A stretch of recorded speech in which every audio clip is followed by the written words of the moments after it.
মসজিদে ওই শুনরে আজান, চল নামাজে চল। দুঃখে পাবি সান্ত্বনা তুই, বক্ষে পাবি বল, রে মসজিদেতে চল। হাজার কাজের ওসিলাতে নামাজ করিস কাজা, খাজনা তার দিলি না কো যে দুনিয়ার রাজা। তাকে পাঁচবারে তুই করবি স্মরণ, তাতেও কেন ছল, ওরে চল নামাজে চল। দুঃখে পাবি সান্ত্বনা তুই, পক্ষে পাবি বল, ওরে মসজিদেতে চল। কার তরে তুই মরিস খেটে, কে হবে তোর সাথী? বেনামাজির আঁধার ঘরে কে জ্বালাবে বাতি? হায় রে কে জ্বালাবে বাতি? আল্লাহর নামে শির লোটায়ে জীবন কর সফল, ওরে চল নামাজে চল। দুঃখে পাবি সান্ত্বনা তুই, বক্ষে পাবি বল, ওরে মসজিদেতে চল।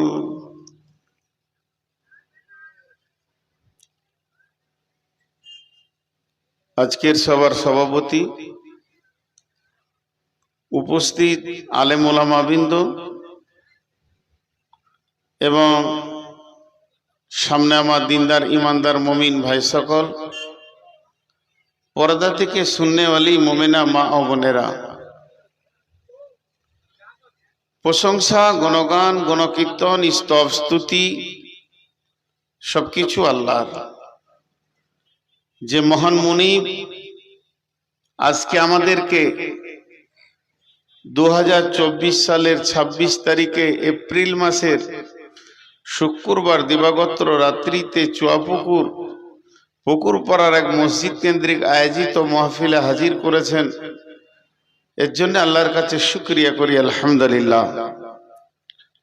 দরুদ ও সালাম বর্ষিত হোক আখিরি পয়গম্বর নবী মুহাম্মদুর রাসূলুল্লাহ সাল্লাল্লাহু আলাইহি ওয়াসাল্লামের উপর। আল্লাহুম্মা আমিন, আল্লাহুম্মা সাল্লি আলাইহি, আল্লাহুম্মা বারিক আলাইহি। মোহতারাম ভাইও, আজিজ ও বুজুর্গ, দোস্ত, গ্রন্থ মুকুট আল কোরআন থেকে আপনাদের সামনে কয়েকটি আয়াত তেলাওয়াত করেছি, সেই সাথে হাদিসে নববীর দুটি টুকরো আপনাদের সামনে পেশ করেছি। খুব স্বল্প সময়ে আল্লাহকে যতটা আমাকে তৌফিক দেবেন কিছু আপনাদেরকে শোনাবো বলে নিয়ত করেছি। আমার তৌফিক ইল্লা বিল্লাহি আলাইহি তাওয়াক্কালতু ওয়া ইলাইহি উনীব। আমি আমার বক্তব্যের শুরুতে তিনটি কথা আপনাদেরকে বলবো নাম্বার দিয়ে। এক নাম্বার, মহিলাদেরকে বলছি, যেখানেই আছেন, যে অবস্থায় আছেন, আপোষে কথা বলবেন না, একটু কান খোলা রাখেন। দুই নম্বর, পুরুষদেরকে বলছি, খুব জমে কাছে কাছে বসতে হবে না, গরমের দিন। শীত হলে বলা যেত একদম জমে জমে বসে যান। তবে যতদূর পারবেন, যারা রাস্তায় আছেন, রাস্তায় বসাটা শরীয়তের দৃষ্টিতে নিষেধ। যদি আপনি মনে করেন আমি মুসলিম, তাহলে রাস্তাটা ছেড়ে দেন, জায়গা না হলে তখন আলাদা কথা। আল্লাহর ওয়াস্তে বলছি, যারা দাঁড়িয়ে আছেন তারা বসে যান এবং জায়গা রাস্তা ছেড়ে বসেন। আমরা মুসলিম, আমাদের আদর্শ অনেক উন্নত। তিন নম্বর একটা কথা আপনাদেরকে বলছি, আমার ব্যক্তিগত কথা, এটা আপনাদের নয়, এটা আমার নিজস্ব ব্যক্তিগত ব্যাপার। তারপরও আপনাদের মূল্যবান টাইম থেকে 2 মিনিট নিচ্ছি, বিধায় আপনাদের কাছে ক্ষমা চেয়ে নিচ্ছি। আপনারা আমার জন্য দোয়া করেন, আমি নিজেও দোয়া চাইছি, অতি সত্বর যেন আমি আল্লাহর কাছে চলে যাই। আমি নিজে বলছি, হে আল্লাহ, তুমি আমাকে মাফ করো, এবং আমার গুনাহগুলোকে ক্ষমা করো, আর অতি সত্বর তোমার গোলামকে তোমার কাছে নিয়ে নাও। আজকে 22 বছর সমাজকে নিয়ে চলছি, সমাজ নিজেকে ছাড়া আর কাউকে বুঝে না। এই জায়গাটা দেখাবার নয়। 488 সুগার, 3 দিন থেকে মাস্টার সাহেবকে আমি বলে আসছি যে আমাকে মাফ করেন, অন্য একটা বক্তা আমি পাঠিয়ে দিই। না, আপনি আসেন, আপনি আসলে আমি খুশি হব। উনি আমার কাছে যখন ডেট নেন, ওনার চেহারাটা আমি দেখেছি। উনি যখন আমাকে দেখা করেন তখন ওনার চেহারাটা দেখেছি। তো যখনই ফোন করে ওই চেহারাটা ফুটে ওঠে, মনে কষ্ট হয়। এরকম একটা মুরব্বী মানুষ যার চুলদাড়ি সাদা হয়ে গেছে, তাকে আল্লাহ পর্যন্ত ইজ্জত করেন। তা আমি সামান্য একটা মানুষ পারবো না? যাই, বড় কষ্ট করে এসেছি আজকে আপনাদের সামনে। জুমার কত প্রখর রোদ, জুমার নামাজ পড়ার পর বিছানায় শুইনি, একটু হালকা খেয়ে উঠে এসেছি। কিন্তু আমি যে অসুস্থ এটা কাউকে বোঝাতে পারছি না। যদি কেউ আমাকে এই ভাষাটা শিখিয়ে দিতে পারেন যে এইভাবে বললে লোক বুঝে নেবে, আমি তার শিষ্য। আমার অনেক কষ্ট হচ্ছে আর কি, মানে এটা আমি যে বোঝাতে পারছি না। 2 ঘন্টা বক্তব্য রাখছি, বুঝে নিচ্ছে, কিন্তু আমি অসুস্থ এটা বোঝাতে পারছি না। এটা মানুষকে কনসিডার করতে হয়। আমি ফেরেশতা নই, আমি ফেরেশতা নই, আমি মানুষ কুলেই জন্ম নিয়েছি। রোগ, দুঃখ, সুখ, রাগ, হাসি, কান্না, বেদনা, প্রেম, প্রীতি, ভালোবাসা, উদ্দীপনা সব আমার মধ্যে আছে। কাম, রিপু কোনোটা বাদ নাই। আমারও জ্বর হয়, আমারও সর্দি হয়, আমারও মাথা ব্যথা হয়, আমিও কষ্ট পাই। আপনারা ভাবিয়েন না যে আমি চিরদিন সুস্থ থাকি। যখন আপনারা কোনো ডেট নেবেন, যদি বলি আজকে অসুস্থ, তা একটু কনসিডার করবেন। তা এইটাই আপনাদের কাছে আমার আবেদন। আমি কাউকে খারাপ কিছু বলছি না, আমি এতটুকুই আপনাদের কাছে জানাতে চাই যে আমারও রোগ হয়। তো সেই রোগা অবস্থায় যতক্ষণ আল্লাহ বলাবেন আমি অতক্ষণ বলবো ইনশাআল্লাহ। এতগুলি লোক আপনারা বসে আছেন, তবে 12টা পর্যন্তই ইনশাআল্লাহ চালাবো। যে আয়াতগুলি আপনাদের সামনে পড়েছি এবং যে হাদিসে নববীটা পড়েছি, টোটাল সারাংশটাকে আপনাদের সামনে তুলে ধরার চেষ্টা করব। আপনারা দোয়া করবেন, আল্লাহ যেন দয়া করেন। আলহামদুলিল্লাহ, আমরা মুসলমান, আমরা আমাদের ইতিহাসকে আমাদেরকে জানতে হবে। আমরা জানি না, এই জন্য অনেক পেছনে আছি। যাই হোক, পৃথিবীতে এখন কম বেশি 800 কোটি মানুষ। পৃথিবীতে এখন কম বেশি 800 কোটি মানুষ। এই 800 কোটি মানুষের ভিতরে প্রথম যিনি আল্লাহ জিনাকে বানান তার নাম হলো আদম। আদমের কাছ থেকে হাওয়াকে বানালো। আল্লাহ বললেন রিজালান কাসীরা ওয়ান নিসা। এর থেকে ইয়া আইয়ুহান নাসু তাকু রাব্বাকুমুল্লাযী খালাকাকুম মিন নাফসিন ওয়াহিদাতিন ওয়া খালাকা মিনহা যাওজাহা ওয়া বাসসা মিনহুমা রিজালান কাসীরা ওয়া কাসীরা।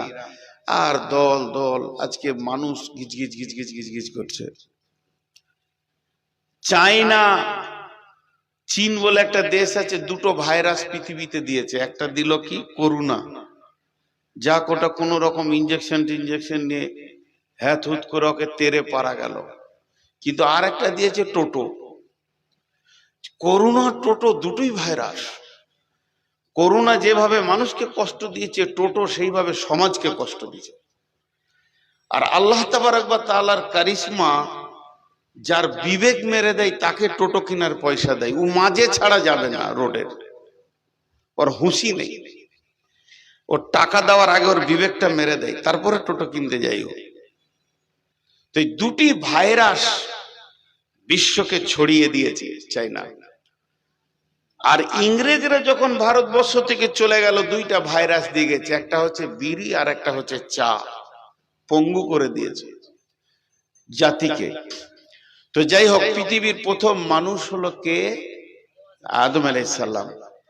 তেমনি আজকে পৃথিবীতে কতগুলি যে ঘর আছে এর কোনো হিসাব নাই, কিন্তু ঘরের আবার ক্যাটালগ আছে। এটা বসত বাড়ি, এটা বাথান বাড়ি, এটা ফ্ল্যাট, এটা হলো টাওয়ার, এটা হসপিটাল, এটা এয়ারপোর্ট, এটা railway station, school, college, university, সবগুলো কিন্তু বাড়ি। আমি নাম বলছি কিন্তু সবগুলোই বাড়ি। ইউনিভার্সিটি, বাস স্ট্যান্ড আর বিমানবন্দর, যা কিছু সবগুলোই বাড়ি। দোকান, এটাও বাড়ি। শোরুম, এটাও বাড়ি। শপিং মল, এটাও বাড়ি। এত বাড়ি হয়েছে, কিন্তু প্রথম বাড়ি কোনটা? এবং সেই বাড়িটা পৃথিবীর প্রথম বাড়ি আর হয়েছিল, কে বানিয়েছিলেন? সেই বাড়িটা হলো কাবা, আল্লাহর ঘর। কাবার নাম কাবা কেন? কাবা শব্দের অর্থ কি? কাবা শব্দের অর্থ হলো গুড়হালি। এই যে হাড়টা উঁচু হয়ে আছে পায়ের কাছে, গুড়হালি। কাবা মানে গুড়হালি। কাবা মানে গোড়ালি। কোরআনে আছে ফাকসিলু উজুহাকুম ওয়া আইদিয়াকুম ইলাল মারাফিকি ওয়ামসাউ বিরুসিকুম ওয়া আরজুলুকুম ইলাল কাবাইন। কাবাইন মানে দুইটি গোড়ালি। কাবা মানে একটা গোড়ালি, কাবাইন মানে দুইটি গোড়ালি। তোমরা দুটো গোড়ালি পর্যন্ত ধুয়ে নাও। তো কাবা মানে গোড়ালি। এই ঘরটা কখন বানানো হলো? এর দুইখানা ইতিহাস আছে, মতান্তর করা আছে। এক শ্রেণীর ঐতিহাসিক বলছেন যে হযরতে আদম আলাইহিস সালাম যখন পৃথিবীতে এসেছেন তার 2500 বছর পূর্বে। আদম পৃথিবীতে নয়, আদমকে জন্ম সৃষ্টি করার 2500 বছর পূর্বে।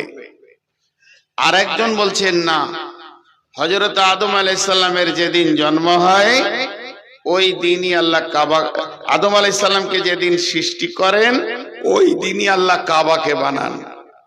তো কাবাকে বানালেন কিভাবে? কাবাকে প্রথম বানিয়েছেন ফেরেশতাতে, মানুষে নয়। যতদিন আদম সৃষ্টি হয়নি তার আগে 700 বছর জিনেরা দাপিয়ে দুনিয়া করেছে। এই দুনিয়াতে 700 বছর। তাদের মধ্যে অনেক নবীও ছিল, তারা কতল করে দিয়েছে, মেরে দিয়েছে, বহুত বেঈমানি করেছে। জিনদের মতো বেঈমান আর মিথ্যু আর ওদের মতো ব্যভিচার করনেওয়ালা পৃথিবীতে আর কেউ নাই। সব থেকে ব্যভিচার বেশি করে জিনেরা, এবং তারা বেঈমান মিথ্যুক হয় বেশি। তো সেই কাবাকে বানালেন আল্লাহ তাবারক ওয়া তাআলা তার ফেরেশতাদেরকে দিয়ে। ফেরেশতাদেরকে হুকুম দিলেন তোমরা মক্কায় চলে যাও। তখন মক্কার নাম বাক্কা ছিল, মক্কার নাম মক্কা, মক্কার নাম বালাদ, মক্কার নাম বাক্কা, মক্কার নাম বালাদ। মক্কার অনেকগুলি নাম আছে। আমার একটা বই হয়তো মক্কা মদিনা সফর, ওইটাতে দেখবেন, কিংবা আর রাহিকুল মাকতুমে দেখবেন। তো সেই মক্কাতে বানালেন ঘরটা। আল্লাহ বলছেন, এবার যায় পড়েছি, বিসমিল্লাহির রহমানির রহিম। ইন্না আউওয়ালা বাইতিন উদিয়া লিন-নাসি লাল্লাযী বিবাক্কাতা মুবারাকাও ওয়া হুদাল লিল আলামিন। সব কারণগুলো আল্লাহ বলে দিলেন। কি বলেন? ইন্না আউওয়ালা বাইতিন, হে আমার ইমানদার বিশ্ববাসী তোমরা শোনো, নিশ্চয়ই প্রথম ঘর আমার ঘর। ইন্না আউওয়ালা বাইতিন, নিশ্চয়ই প্রথম ঘর আমার ঘর। বিবাক্কাতা মুবারাকা, সেটা আমি বানিয়েছি কোথা?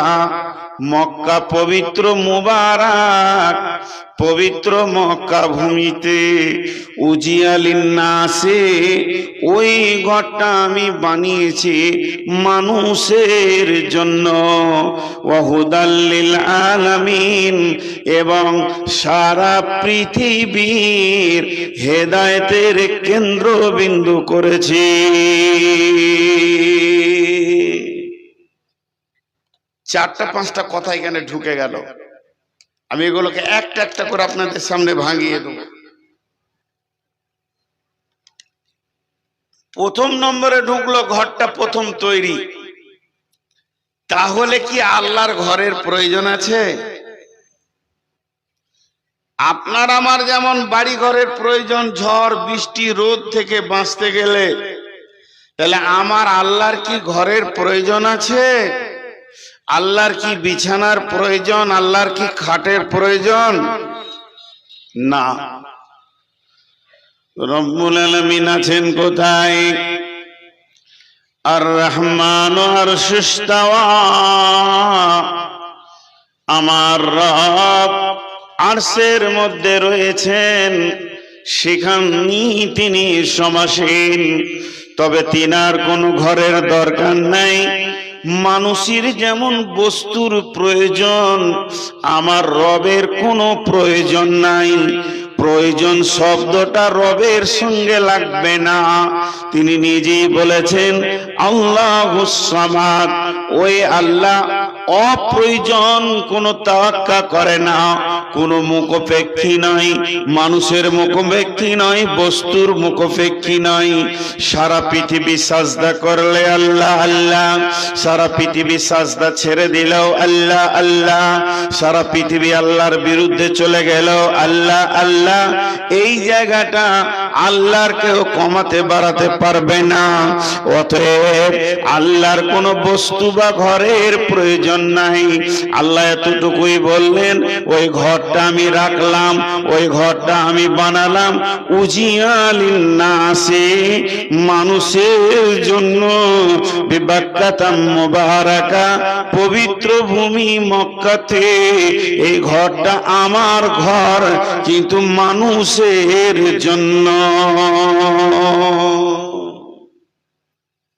ঘরটা আমাদের জন্য,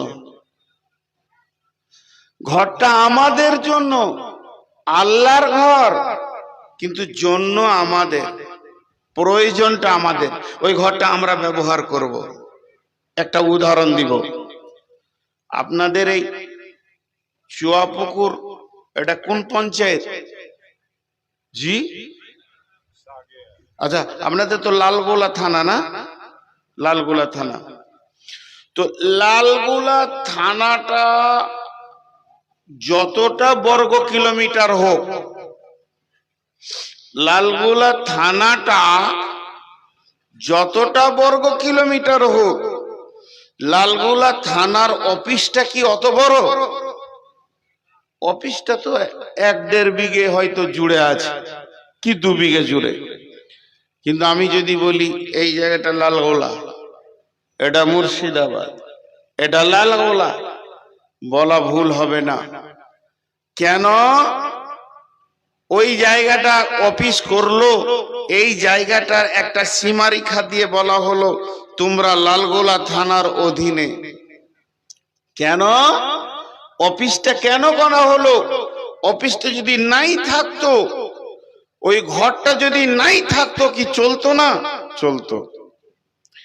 কিন্তু অফিসটা বানানোর কারণ, আপনার অভিযোগ, আমার অভিযোগ, আপনার আমার কোনো বিপদ, কেউ মেরেছে, কেউ জুলুম করছে, ওই অফিসে গিয়ে আমি অফিসারকে বলবো, তেমনি সারা পৃথিবীতে অগণন আল্লাহর বান্দা এসে গেছে। আমার রব দেখছেন, আমি তো আমার বান্দাদেরকে পৃথিবীর মাটিতে পাঠাবো। তারা সেখানে যাওয়ার পর তাদের একটা জায়গা দরকার হবে। তারা তাদের রবের কাছে যে চাইবে, তাদের রবের কাছে কাঁদবে, তার জন্য তাদের একটা ঘর দরকার। যে ঘরটার কাছে গিয়ে তারা রবের দরবারে পৌঁছিয়েছে এটাই তারা ভাববে। কিন্তু তারা চাইবে, দরজা ধরে চাইবে, তওয়াফ করে করে চাইবে।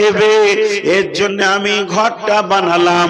উজিআলিন নাসি লাল্লাযী বিবাক্কাতাম মুবারাকা, পবিত্র ভূমিতে হুদাল লিল আলামিন, এবং সারা পৃথিবীর হেদায়েতের কেন্দ্রবিন্দু বানালাম।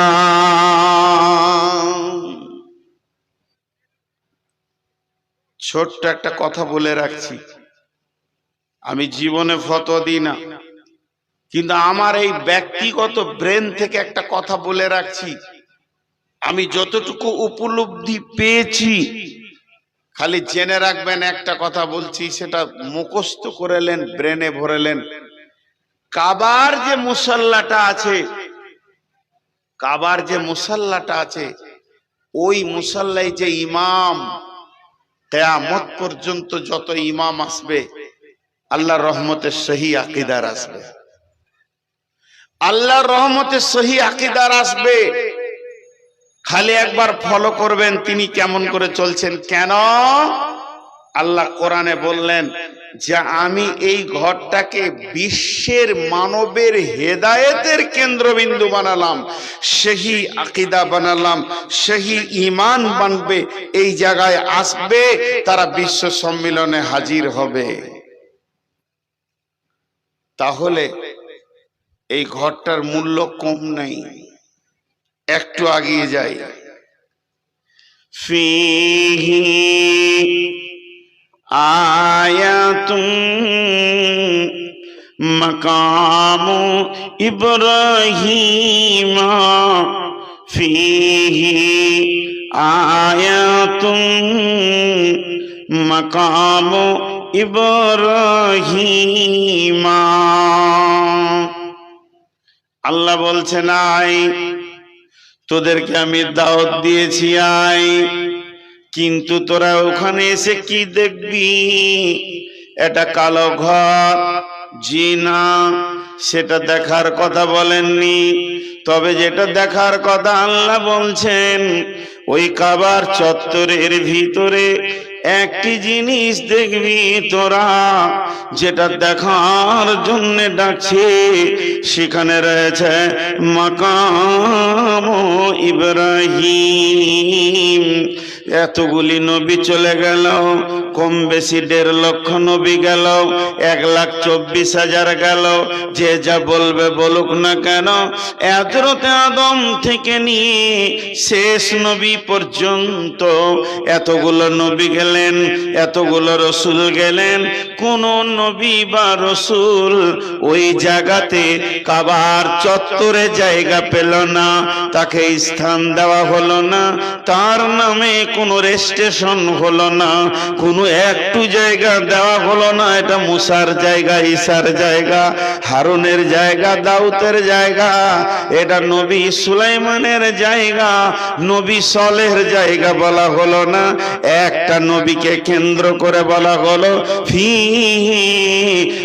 আয়াতুম মাকাম ইব্রাহিম, যেটা কাবার দরজা, ওই দরজার সামনে রয়েছে ইব্রাহিমের জায়গা।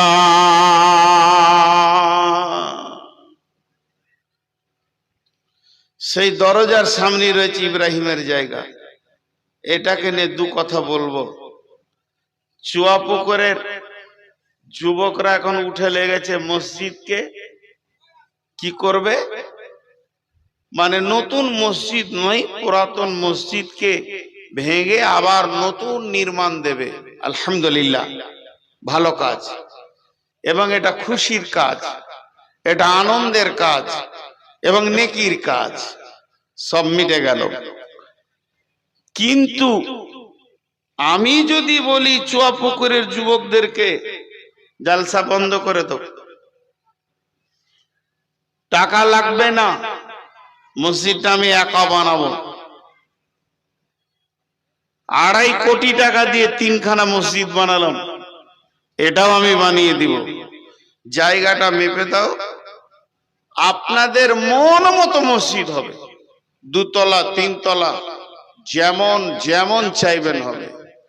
কিন্তু শর্ত হচ্ছে একটা, যেটা ইমামের মেহরাব হবে, ওই মেহরাবের সামনে 5 কি 7 ফুট বাই 7 ফুট জায়গাটা আমার ব্যক্তিগত থাকবে। কেউ মেনে নিতে পারবে? কেউ মেনে নিতে পারবে? মুখ খুলেন, পারবে না। মসজিদের ভিতরে আপনার ব্যক্তিগত জায়গা কেন হবে? কাবা শরীফের মসজিদ যেটা হারাম, মসজিদে হারাম যাকে বলা হয়, এখানে আবার অন্য কথা বেরিয়ে চলে আসবে হারাম কেন বলা হচ্ছে। ওখানে অনেক কিছু আছে, বিষয় আছে, সেটা আজকে আমার বিষয় নয়, সময় থাকলে বলবো। তো কাবা শরীফের ওখানে গোল করে নামাজ হয়, তো বোঝানোর জন্য বলছি, টেবিলটা যদি কাবা শরীফ হয় তো গোল করে রাউন্ড দিয়ে শুরু হয়ে গেল কাতার। এই কাতার চলতে চলতে চলতে চলতে ধরেন 150-200 মিটার 300 মিটার চারিদিকে, আবার কোন কোন দিকে বেশি আছে, কমও আছে। কেউ কেউ বলেন কতগুলো মানুষ একসঙ্গে ওপরে নিচে সিঁড়িতে যত জায়গায় মুসল্লা দেওয়া আছে, দাগ দেওয়া আছে, যতটা পরিমাণে বাইরে ভিতরে চত্বরে করে একসঙ্গে কতগুলি লোক নামাজ পড়তে পারবে ওখানকার। এটা তো কোরআন হাদিসের কথা নয়, এটা ইঞ্জিনিয়ারদের কথা। ইঞ্জিনিয়ারদের কথা যে কতটা মসজিদটা বড়, 1 থেকে 1.5 কোটি লোক নামাজ পড়তে পারবে, 1 থেকে 1.5 কোটি লোক নামাজ পড়তে পারবে। আর ওই 1.5 কোটি, আমার আইডিয়াতে আমি বলছি, কাবাটা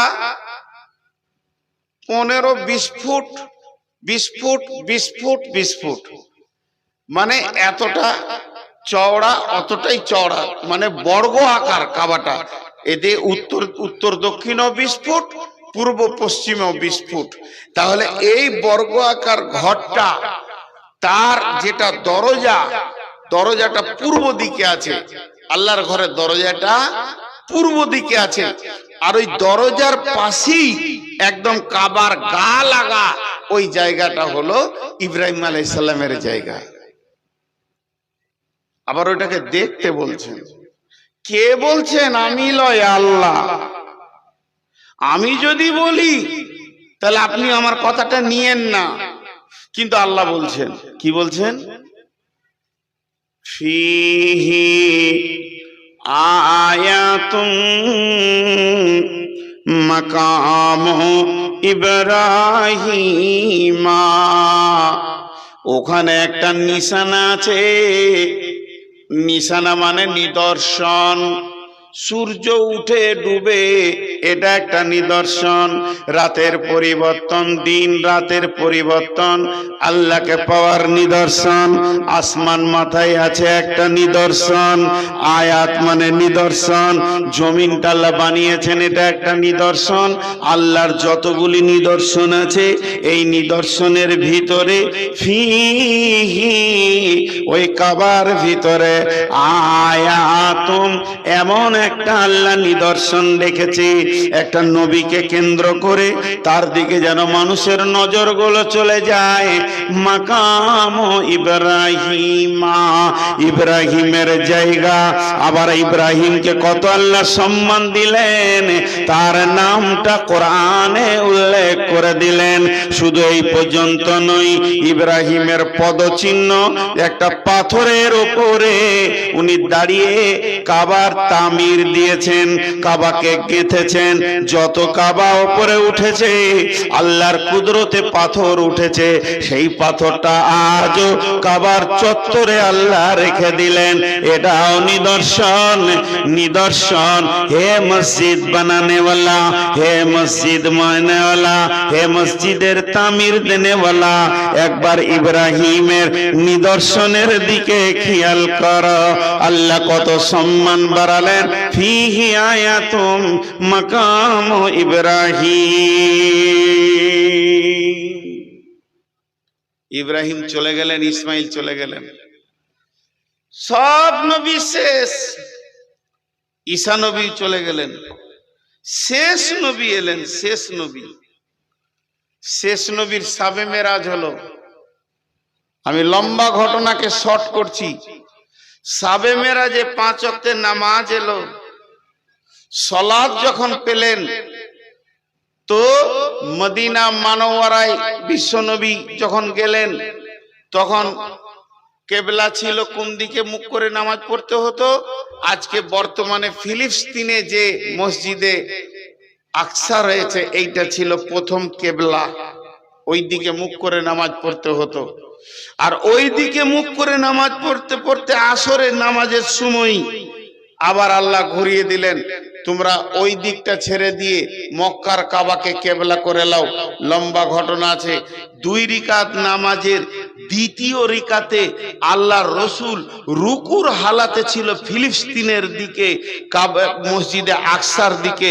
আর জিবরাইল আমিন কানে কানে বলে দিলেন যে আল্লাহ রসুল আপনি এবার আছেন তো ধরেন ওটা উত্তর দিক হবে, মদিনা থেকে আছেন তো উত্তর দিকে, হয়ে যান দক্ষিণ দিকে। আল্লাহ রসুল উঠে দাঁড়িয়ে গেলেন, আল্লাহ আকবার আর বললেন না। সাহাবীরা রুকুর হালাতে আছেন, কাতারকে ফাড়তে ফাড়তে ফাড়তে ফাড়তে গিয়ে শেষ কাতারে ওই দিকে মুখ করে রুকু করে নিলেন। আর সাহাবীদেরকে বলে তোমরা ঘুরে যাও, পুরা কাতার আপনাদের মসজিদে ছিল এই দিকে, হয়ে গেল এই মুখে, দরজা মুখে হয়ে গেল। আসরের নামাজে এই ঘটনাটা ঘটেছিল মদিনা মানওয়ারাতে। তারপরে যখন কেবলা হয়ে গেল কাবাটা, এই যেটা বর্তমানে আছে মক্কাতে, আল্লাহ রসুল এবার সফরে এসছেন, উমরাতে এসছেন, হজে এসছেন। নামাজ পড়বেন, কেবলাকে সামনে রেখে নামাজ পড়বেন। তো মুসল্লাটা হাতে নিয়েছে, দেখেন কত মজার কথা। মুসল্লাটা হাতে নিয়েছে, হাতে নেওয়ার পর কোন দিকে বিছাবো গো, কোন দিকে বিছাবো আর কোথা বিছিয়ে নামাজ পড়বো আমি? এ তো চারিদিকে নামাজ হবে। এবার আমাদের রমজানে যে উমরায় গিয়েছিলাম, হোটেলটা যেদিকে ছিল পূব দিকেই নামাজ পড়ে এলাম। সূর্য উঠছে ওই মুখী নামাজ পড়ছি, কারণ হোটেলটা পশ্চিম দিকে ছিল কাবার। তো কোন দিকে বিছাবো?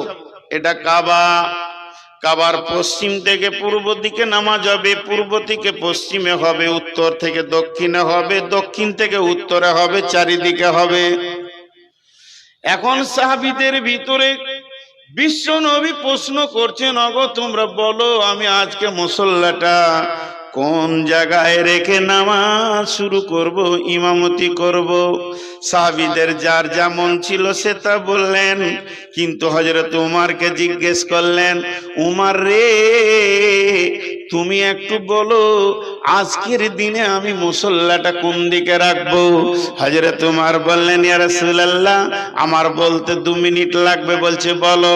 বলি ইয়া রাসূলুল্লাহ এটা কাবার পশ্চিম দিক, এটা কাবার পূর্ব দিক, এটা কাবার উত্তর দিক, এটা কাবার দক্ষিণ দিক। কিন্তু একটা জিনিস খেয়াল করেন, আমার আল্লাহ কাবার পূর্ব দিকটা কত ভালোবেসেছেন। কাবার পূর্ব দিকে রয়েছে হাজরে আসওয়াদ, কাবার পূর্ব দিকে রয়েছে জমজমের কূপ, কাবার পূর্ব দিকে রয়েছে সাফা মারওয়া, কাবার পূর্ব দিকে রয়েছে আল্লাহর ঘরের দরজা। আবার কাবার পূর্ব দিকেই রয়েছে আপনার দাদার বংশের পদচিহ্ন ইব্রাহিমের। আবার কাবার পূর্ব দিকেই রয়েছে জায়গাটা ইব্রাহিমের। আল্লাহ তাকে কত ভালোবাসে, এত বড় পরিধি মসজিদের ভিতরে সামান্য জায়গা ইব্রাহিমকে তুলে দিয়েছে। আর আপনি ওই বংশের সন্তান, আপনি সেই বংশের গৌরব, আপনি সেই বংশের সুসন্তান, আপনি সেই বংশের আখিরি নবী। আর হযরত ইব্রাহিম চোখের পানিতে কাবার তামির দিতে গিয়ে কেঁদে বলেছিলেন, সূরা বাকারায় আছে, আয়াত মুখস্থ নাই ভাই, সূরা বাকারায় আল্লাহ বলেছেন হযরত ইব্রাহিম 3খানা দোয়া করেছিলেন। তার মধ্যে একটা দোয়া ছিল, আমার ইসমাইলের বংশধরের প্রতীক চিহ্ন যেন পৃথিবী থেকে নিশ্চিহ্ন না হয়ে যায়, ইসমাইলকে যেন আল্লাহ কায়েম রাখো, আমার ইসমাইলের নাম যেন কিয়ামত পর্যন্ত থাকে। তাহলে না আল্লাহ তাবারক ওয়া তাআলা সেই ইসমাইলের বংশের নিসাল থেকে আখিরি নবীকে নিলেন। হযরত উমর বলছেন, ইয়া রাসূলুল্লাহ, আপনি আপনার বংশের পরিচয়কে রাখার জন্য আপনার দাদার জায়গাতে মুসল্লাটা রেখে নামাজ শুরু করে দেন। হযরত উমরের কথাটা যেই বলা শেষ হলো, জিবরাইল আমিন এসে বিশ্ব নবীকে বলে দিলেন, ওয়াত্তাখাযু মিন মাকামি ইব্রাহিম মুসাল্লা। হযরত উমর যেটা বলেছেন আমার আল্লাহকে ওটাই ভালো লেগে গেছে। ও নবী মুহাম্মদ, তুমি মুসল্লাটা ওই জায়গায় রেখে নামাজ শুরু করে দাও যেখানে ইব্রাহিমের জায়গা। আজও কাবার ইমাম দাঁড়ায় কোথায়? মাকামে ইব্রাহিমে দাঁড়ায়। আজও ইমাম সেখানে নামাজ পড়ায়। রেজিস্ট্রেশন হয়ে গেছে কোরআনে। এটা লালগোলার রেজিস্ট্রি অফিসের রেজিস্ট্রি নয়, এটা আমার বর্ধমানের রেজিস্ট্রি অফিসের রেজিস্ট্রি নয়, এটা স্বয়ং আল্লাহ রেজিস্ট্রি করেছেন। দুইটি জিনিসকে কোরআনে পৃথিবীর কোনো বাদশা কেটে দিতে পারবে না, পৃথিবীর কোনো নবী কেটে দিতে পারবে না। একটা হলো, এটা হলো মাকাম ইব্রাহিম, এটা ইব্রাহিমের জায়গা, ওটা পৃথিবীর কেউ অন্য নামে করে দিতে পারবে না, স্বয়ং আল্লাহ দিয়েছেন ওটা। আর দ্বিতীয় হলো তুমি মুসল্লা রাখো এখানে, এটা আমার রব বলে দিয়েছেন। আজও মুসল্লা সেখানেই রাখা হয়।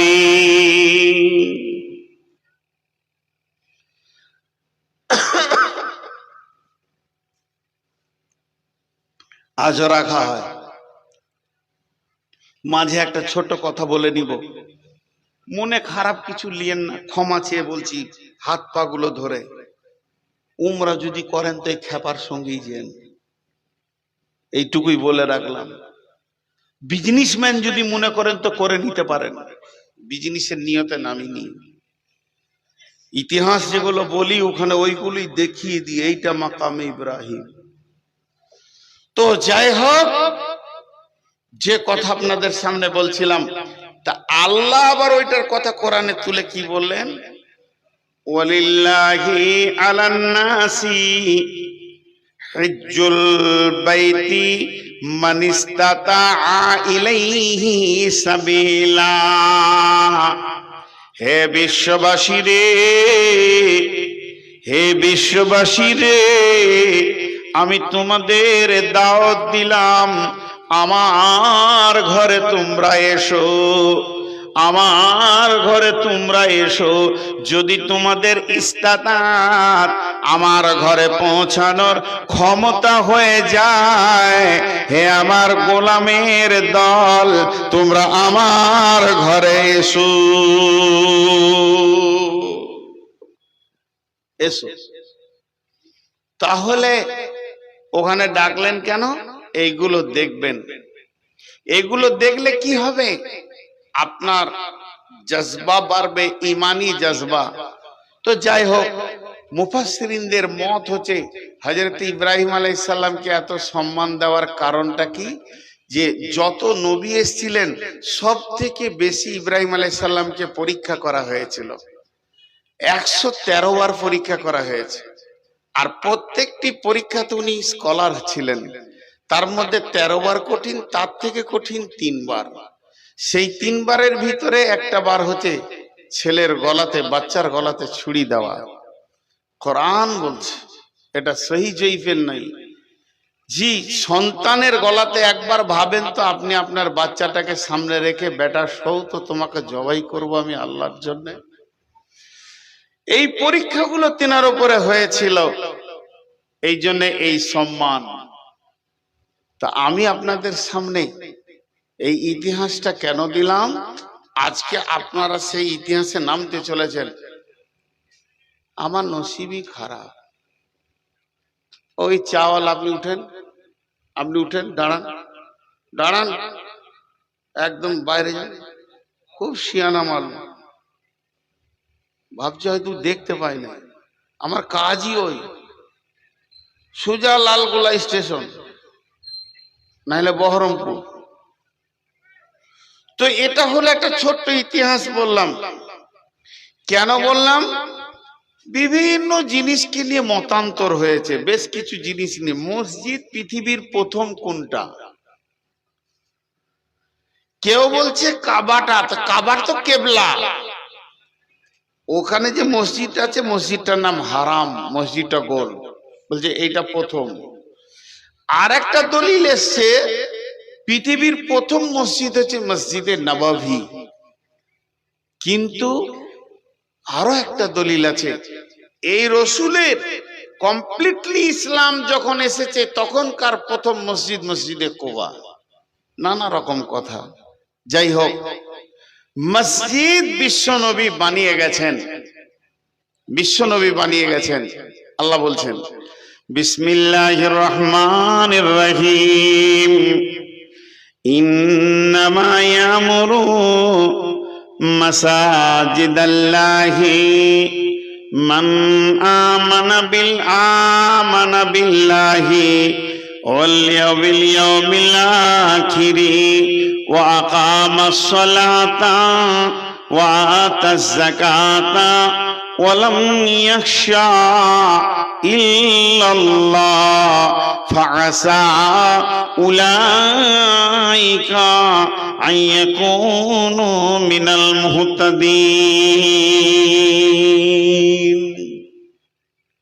মাঝে একটা কথা ছাড়া গেছে, বলিনি?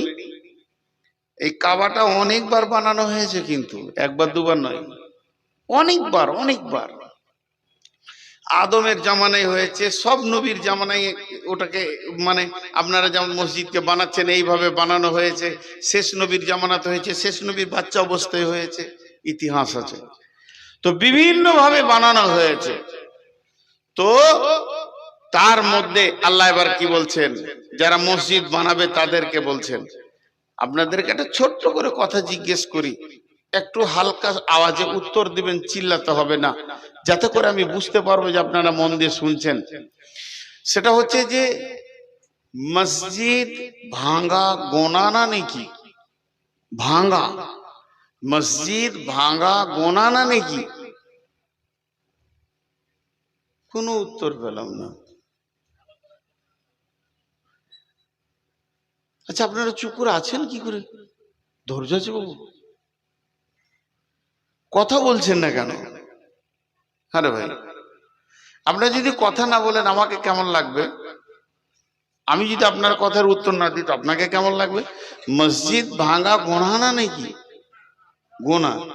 আর বানানো নেকি, এটাই আমরা জানি। তামির, ইন্নামা ইয়ামুরু, ইয়ামুরু শব্দের অর্থ হলো মসজিদের কল্যাণকর হবে ওরা, কল্যাণকর, ভালাই করবে, দেখভাল করবে, বানাবে শব্দ লয়। তাহলে প্রয়োজনে ভাঙতে হবে, তখন ভাঙলে নাকি? আবার গড়তে হবে, গড়লে নাকি? এখন এই মসজিদটা ভাঙতে হবে, অর্ডার হয়েছে, টাকা পয়সা হয়ে গেছে, মাল এসে গেছে। জি, আমাদের এলাকায় আমি যে মসজিদ করলাম তো দুইটা মসজিদ, তিনটা মসজিদ ভেঙেই বানানো হলো। একটা জিসিবি কে বললাম যে ভাই মসজিদটা কালকে ভেঙে দাও, বলছে ওই কাজ কি আমি করি? ওকে আর কি বুঝায়? অনেকবার বললাম তুমি যা নেবে নেবে, খালি ভেঙে ট্রাক্টরে তুলে দাও। না হুজুর, আপনি যা বলবেন সব করব, কিন্তু এই কাজ করতে পারবো না। ওর ধারণাটাই খারাপ। মসজিদ ভাঙলে নাকি? এখন যদি মসজিদটা ভাঙতে হয় লিবার খরচা হবে 20,000 টাকা, কিন্তু যুবকরা বলছেন আমরা ভেঙে নিব, কাউকে দিব না। এবার যদি ধীরে ধীরে ভাঙেন তো অনেক মাল পেয়ে যাবেন। খবরদার জিসিবি দিয়ে ভাঙবেন না, ধীরে ধীরে ভাঙবেন তো ইট অনেক পেয়ে যাবেন, অনেক মেটেরিয়ালস পেয়ে যাবেন। তো এবার কোন মসজিদ ভাঙলে নাকি?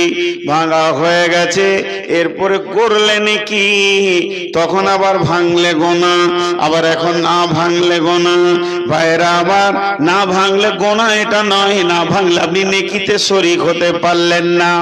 আল্লাহ তাবারাক ওয়া তাআলা ভাষাটা ব্যাপক শব্দে বলেছেন, অনেক একটা শব্দে ব্যাপক অর্থ রয়েছে।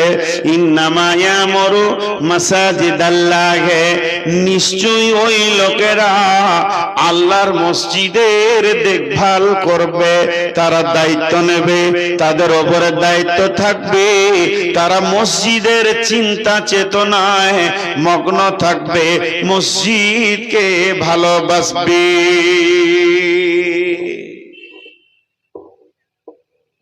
আমি কাউকে টার্গেট করে বলছি না, বক্তব্যের বিষয় তাই বলছি। আপনাদের এলাকায় বেনামাজি মসজিদ কমিটি আছে? এত চুপ কেন এরা? ওটা তো দ্বিতীয়বার জিজ্ঞেস করলাম, প্রথমবার জিজ্ঞেস করলাম তখন চুপ কেন? বেনামাজি মসজিদ কমিটি আছে? এরা ভয়ে ভয়ে বলছে আছে আছে আছে, মানে ওরা এইখানেই আছে, মারবে আর কি। হ্যাঁ, বেনামাজি, চোর, মাতাল, আর বলবো না, নোংরা নোংরা চরিত্রের লোক মসজিদ কমিটি আছে। সুদারু, সুদের বিজনেস দাপিয়ে চালাচ্ছে, আবার মসজিদের মতোয়াল্লি হয়ে বসে আছে। আছে না নাই? জোরে বলেন। আল্লাহু আকবার। এত ভয়, তেরা মসজিদকে নিয়ে দায়িত্ব নিয়েছে। এটা আল্লাহ রসুল বলেছেন যেটা কিয়ামতের আলামত, কিয়ামতের আলামত। মসজিদ, মসজিদ মানে সাজদা করার জায়গা। আল্লাহ তাবারাক ওয়া তাআলা বলছেন মসজিদ বানাবে ওরা, মসজিদের দায়িত্ব নেবে ওরা, মসজিদে দান করবে ওরা, যাদের ভিতরে 5টা গুণ আছে। মান আমানা বিল্লাহি ওয়া বিল ইয়াউমিল আখিরি ওয়া আকামাস সালাতা ওয়া আতাজ যাকাতা ওয়া লাম ইয়াখশা ইল্লাল্লাহ ফাআসা উলাইকা আইয়াকুনু মিনাল মুহতাদিন।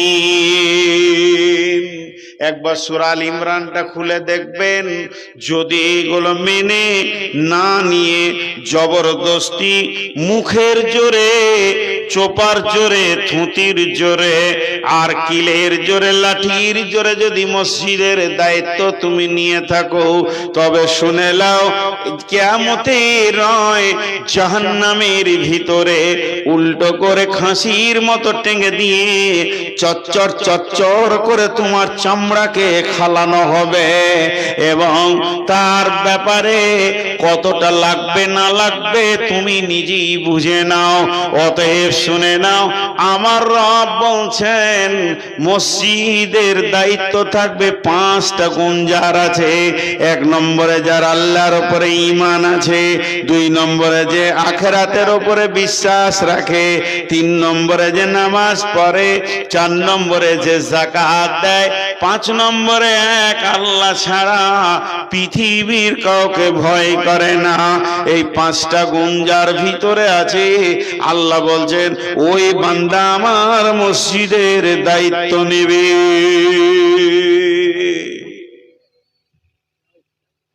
জি মারবে বলছে নাকি লাঠি? না মারিয়েন না গো। কতক্ষণ হলো? আধা ঘন্টা হলো।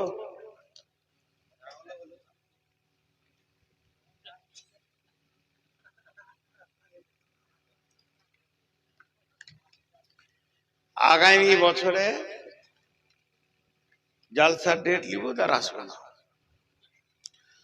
ডেট নিয়ে দেখবো, যারা 8টার মধ্যে দেবে, 2-3টে ডেট, এক ডেটই লিখবো, যে যারা তাড়াতাড়ি দিবে ওইটাতে চলে যাবো, সবাইকে ফাঁকি মারবো। মানে সমাজ আমাকে যা ধোকা দিয়েছে, এবার এদেরকে যদি আমি আর 20 বছর দিই তো গুনাহ হবে না, পূরণ হবে না আর কি। এতগুলো ধোকা খেয়ে আছে।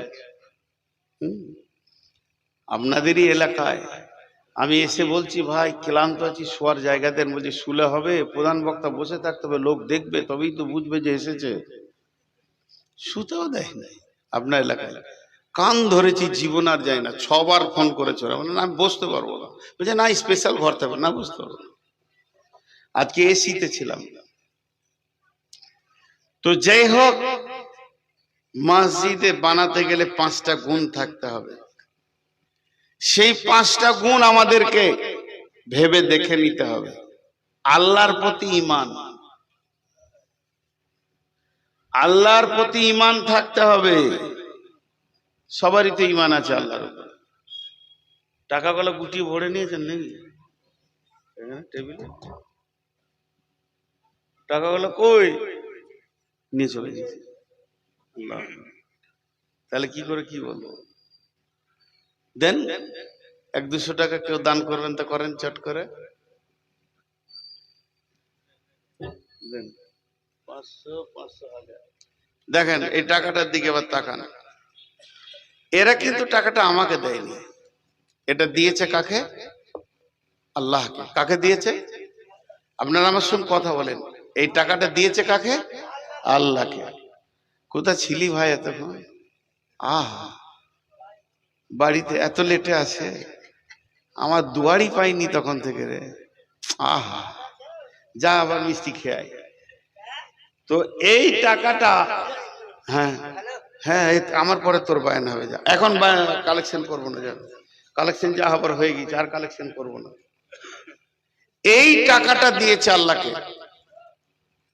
এবার এই টাকাটা আমি হাত দিতে যাচ্ছি, আমি মসজিদ কমিটি সেক্রেটারি, এই পর্যন্ত এসেছে, উদাহরণটা দিচ্ছি এবং আয়াতের সঙ্গে মিলাচ্ছি।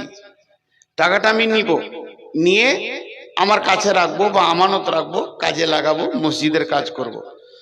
যখন এই টাকাটা হাত দিতে গেছি, মনে করেন বলছি, আবার মনে করেন বলছি, মানে একটু মনে মনে ধরতে হবে। আল্লাহ বলছে এই দাঁড়া, এই টাকাটা কার? টাকার মালিক হলো আল্লাহ। আল্লাহ যখন টাকাটার মালিক, আল্লাহ বলছেন মান আমানা বিল্লাহি, যদি আমার উপরে ঈমান থাকে তবেই তুই আমার টাকাতে হাত দে। আমি নূর মোহাম্মদকে বলছি আর কি, আমি এই মসজিদের সেক্রেটারি, এই মসজিদের কমিটি, মতোয়াল্লি, যেই হোক, ক্যাশিয়ার, আমার উপরে ঈমান আছে? আমি বলছি হ্যাঁ আছে। আল্লাহর উপরে যতটা বিশ্বাস রাখা দরকার অতটাই বিশ্বাস আছে। আল্লাহ বলছে দাঁড়া, আর একটু দাঁড়া। ওয়াবিল ইয়াউমিল আখিরি, কঠিন কিয়ামতের দিনে তোর বিশ্বাস আছে কি বল? আবার আল্লাহ আমাকে দ্বিতীয় প্রশ্ন করলেন, কঠিন কিয়ামতের দিনের ব্যাপারে তোর বিশ্বাস আছে কি বল? আমি বললাম আল্লাহ হ্যাঁ আছে। তাহলে কিয়ামতের দিনটার নাম বল। কিয়ামতের নাম কিয়ামত, কিয়ামতের নাম মাহশর, কিয়ামতের নাম ইয়াউম, কিয়ামতের নাম ইয়াউমুল আযীম, কিয়ামতের নাম ইয়াউমুল ফসল, কিয়ামতের নাম কারিয়া, কিয়ামতের নাম হাক্কা, কিয়ামতের নাম সালা, কিয়ামতের একটা নাম হচ্ছে ইয়াউমুল হিসাব, সেটা হিসাবের দিন। ইয়াউমুল ফসল, সেটা জুদাইয়ের দিন।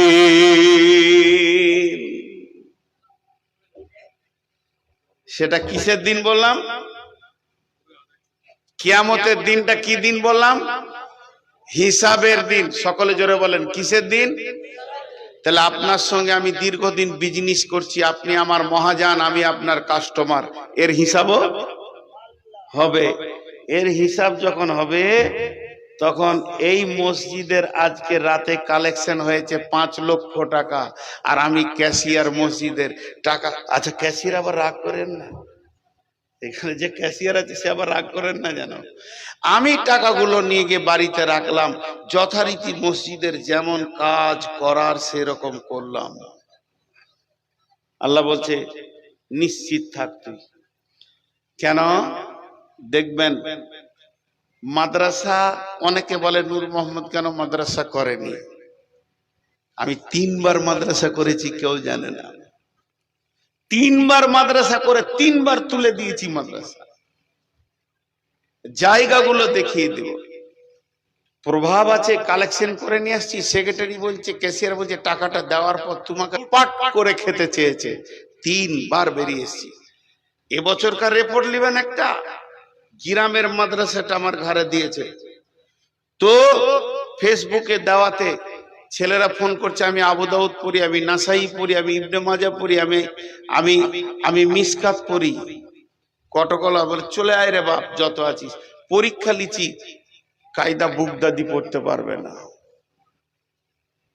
আবু দাউদের ছেলেকে জিজ্ঞাসা করা হয়েছে, আপনারা যারা আলেম বুঝতে পারবেন, যে বিসমিল্লাহটা তারকিব করো, তো বলছে বাহার পে যার ইসমে মাজদার।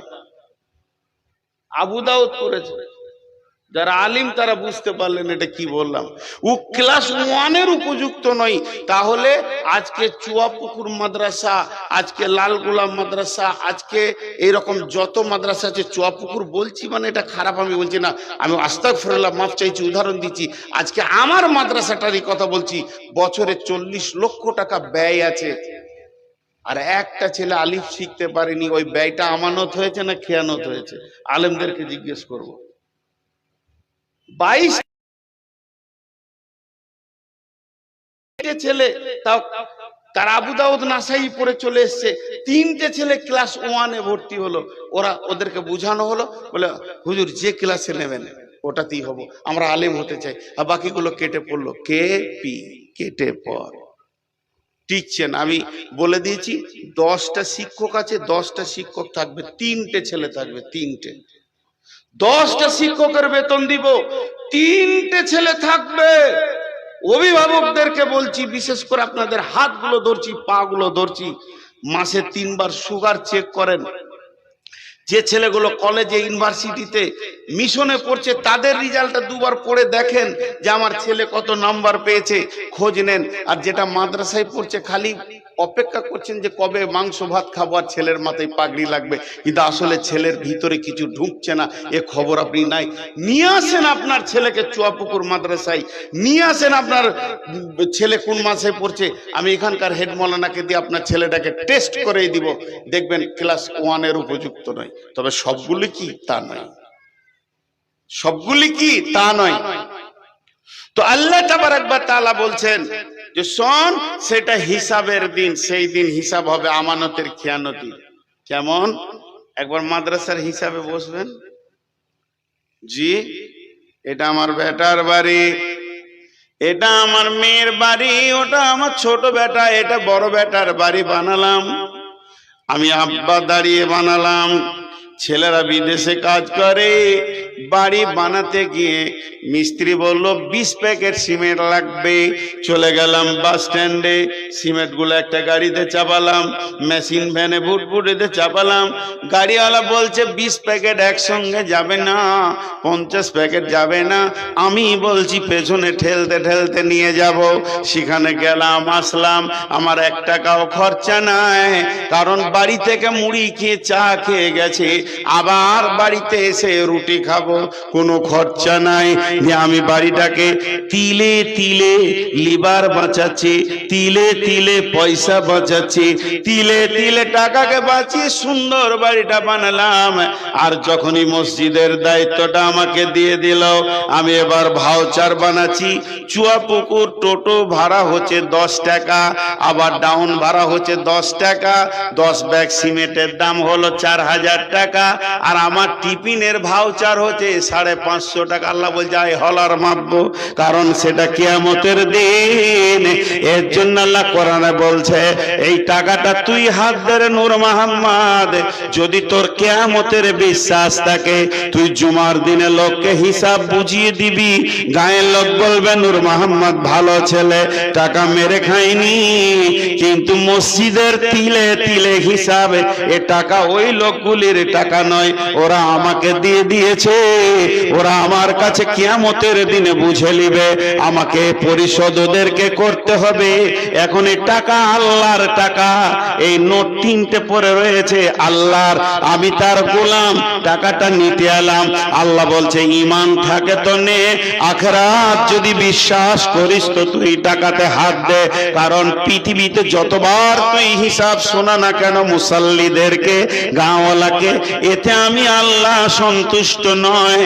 কঠিন কিয়ামতের দিনে আমি প্রত্যেকটি মসজিদের ইটের, প্রত্যেকটি সিমেন্টের রডের আমি তিলে তিলে তোর কাছে হিসাব বুঝে নিব। 3 নম্বরে বলছেন ওয়াকামাস সালাতা, তুই নামাজ পড়িস কিনা বল, যদি নামাজ পড়িস তো আমার মসজিদের দায়িত্ব নিবি, নামাজ না পড়লে তোর মতো বেঈমানকে কেমন আযাব দিতে হয় আমি রেডি হয়ে আছি। কারণ জবরদস্তি করে সমাজে নাম নেওয়ার জন্য তুমি মসজিদের মোতাল্লি কমিটি হয়ে থাকবে, আমি আল্লাহ ছেড়ে দিব না, তোমাকে 5 ওয়াক্তের নামাজই পড়তে হবে। আমি একটা প্রশ্ন করব, যে উত্তর দিতে পারবে তাকে, তার কাছে 2000 টাকা নিব।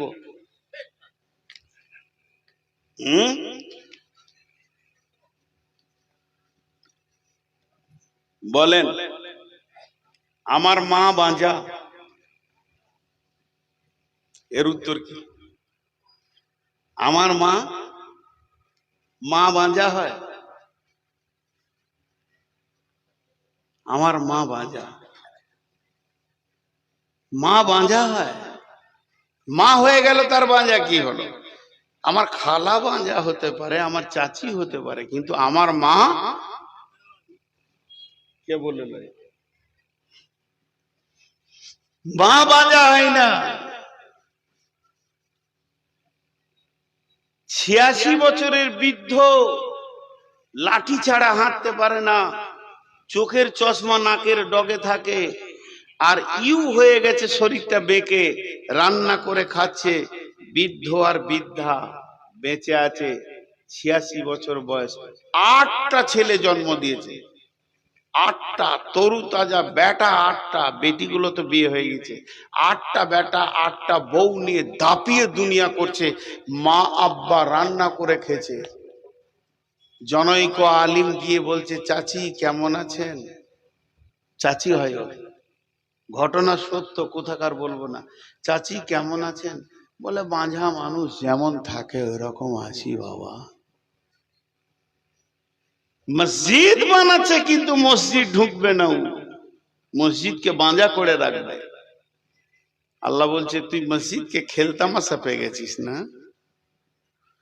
সালাত আদায় করো, ওয়া আতাজ যাকাতা, ওয়া আতাজ যাকাতা। যে ব্যক্তি যাকাত দেয় না সে মসজিদ কমিটি হবে না, তার কাছে মসজিদের টাকা থাকবে না, এবং তার টাকাও মসজিদে নেওয়ার ব্যাপারে অনেক সন্দেহজনক কথা আছে। হাজি ভাই, আবার একটা উদাহরণ দিব, ধ্যান দিয়ে শুনেন। আমি আমার নাতনিকে কোলে নিয়ে আছি, আর হিসু করে দিল।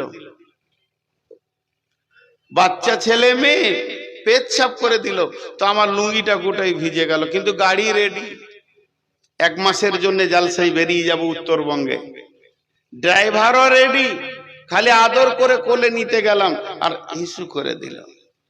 লুঙ্গিটা নিতেও হবে, আবার ছেড়ে গেলে হবে না, 3-4টা লুঙ্গি নিব। চট করে লুঙ্গিটা চেঞ্জ করে রেখে দিলাম, একটু আদু আদু করে ভাঁজ করে। আমার বিবিকে বললাম, লুঙ্গি 3টাকে ভরে দাও তো, কিন্তু আসলে ওটাকে আলাদা ক্যারিতে ভরতে হতো, ও না পাক, ওটা আলাদা ক্যারিতে ভরতে হতো, তারপরে ব্যাগের সাইডে বা গাড়ির সাইডে ফেলে রাখতে হতো, যেখানে জালসা করতে যাব ধুয়ে নেবো। কিন্তু আমার বিবি অত খেয়াল না করে 3-4টা লুঙ্গি জামা কাপড়কে ব্যাগে ভরে দিল। এবার কি করব বলেন, কি করব বলেন? কি সন্দেহ পড়ে গেলাম। হে বেযাকাত, হে সুদারু, তোমার টাকা না পাক, তুমি বেঈমান, আল্লাহকে যাকাত দাওনি, অতএব আল্লাহর পবিত্র টাকা তোমার আলমারিতে ভরবে। এটা কেমন করে হয়?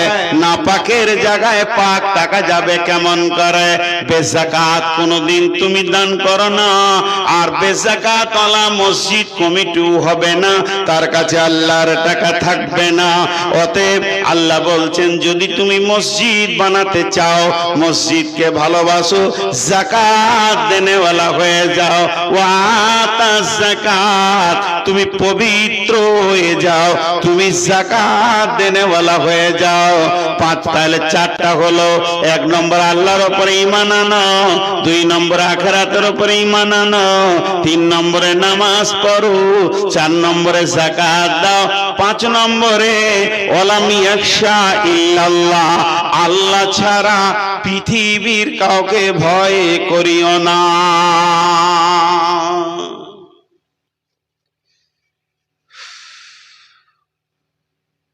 আপনারা মুখ খুলেন একটু। ভালো মানুষ, ইমানদার মানুষ মসজিদের কমিটি আছে না নাই? আছে না নাই? আছে। আমি 2টি লোক দেখেছি নিজের চোখে, তাও নাম বলবো না, ভালো মানুষ। 30 বছর তার কাছে মসজিদ আছে, 25 বছর, 25-30 বছর মসজিদটা আমার হাতে দিল, ভেঙে এক্সটেনশন করতে হবে। তো খালি আমি বললাম, ভাই গত টাকাগুলো কোথায় আছে? বললো, ধান তো বিক্রি করেছি, প্রায় 40,000 টাকা পাবো মসজিদের জমির, ওটা আপনি সরাসরি নিয়ে নেবেন। আর যেটা মসজিদের কোটোতে উঠে না, আমার কাছেই আছে, পরশু দিয়ে দেব।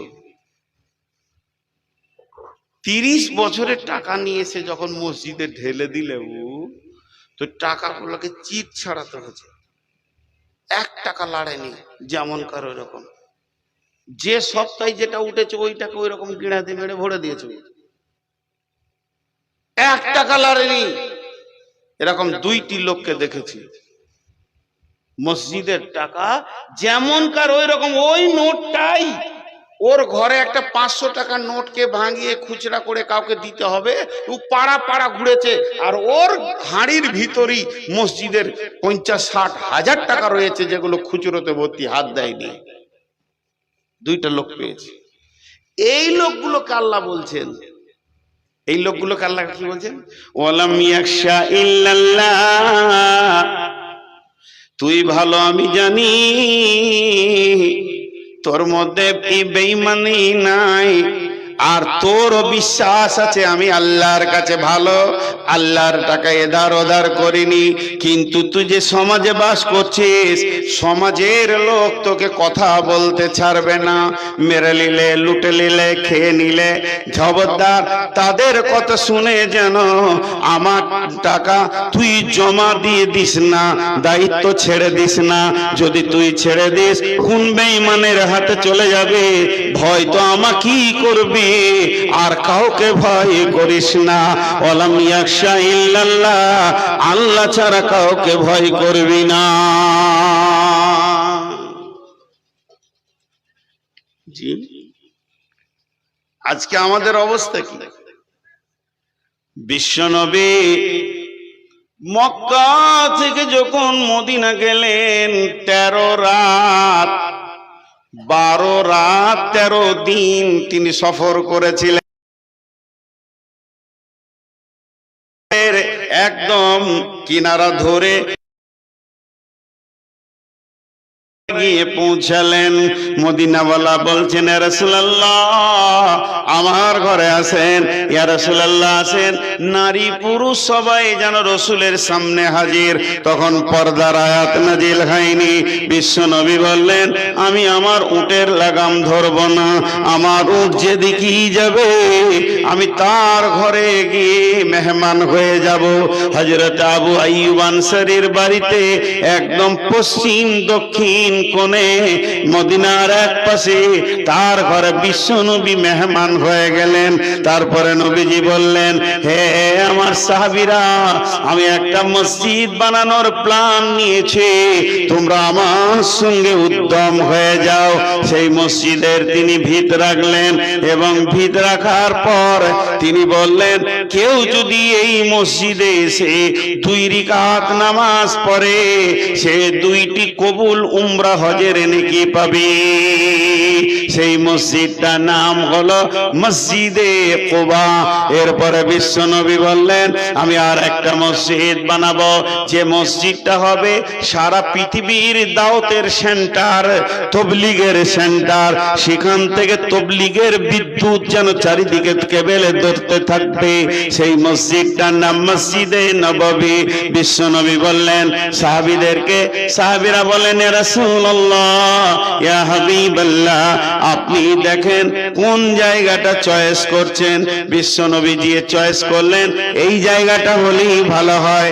এবার সার্চিং করো, জায়গার মালিককে সার্চিং করতে করতে পাওয়া গেল দুইটি এতিম বাচ্চা, তাদের বাবা নাই, দুইজন না বালক। তাদেরকে ডাকা হলো।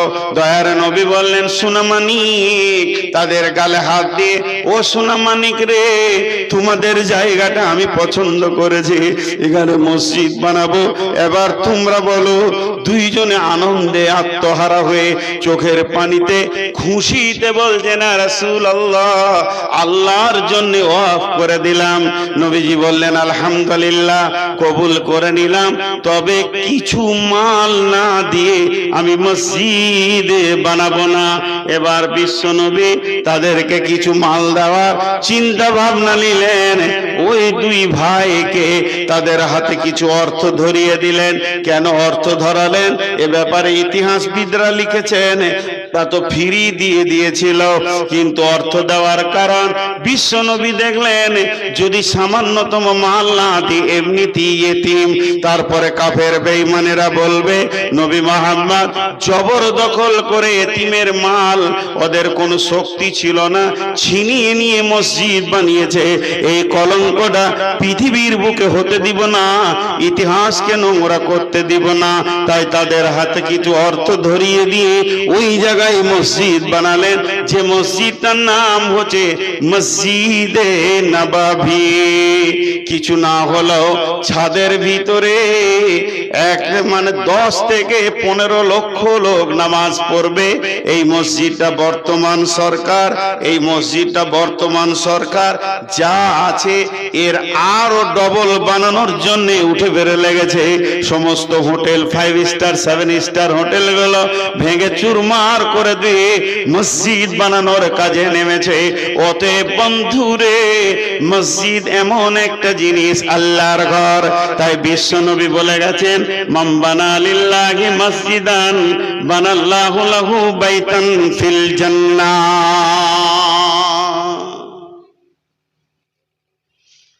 পৃথিবীতে যে মসজিদ বানাবে আল্লাহ তার জান্নাতে ঘর বানাবে, আল্লাহ তার জান্নাতে ঘর বানাবে। এখান থেকে আপনার জান্নাত বেনে যাবে।